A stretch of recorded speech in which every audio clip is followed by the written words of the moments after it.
Hello hello hello ভাই নাকি রে? আরে চুপ করে আছিস কেন ভাই? কিছু তো বল। রাগ করেছিস?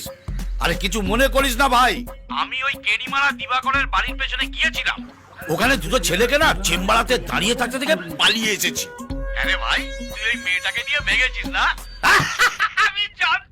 আমি জানতাম তুই পারবি। তোকে যদি মহাদেবের মেয়ে লক্ষ্মী সরস্বতীকে তুলে নিয়ে আসতে বলা হয় না, ঠিক তুলে নিয়ে চলে আসবি। আরে মালটা কিরকম গুন্ডা রে! তুই ওর বোনটাকে ভাগিয়ে নিয়ে চলে এলি আর ও টেরই পেল না। এই গেরিমাটাকে না বন গেল কালে ডাব বেচতে বল। আমি দিবাকর বলছি। দিবাকর ভালো আছেন স্যার? আমার বোন কোথায় বল?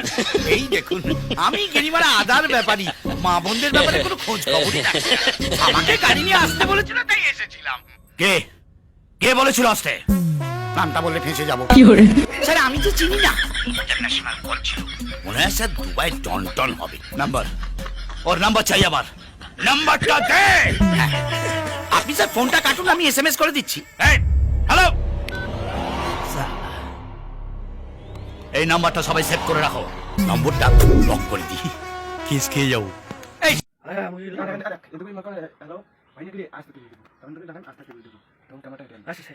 हेलो भाई नगरे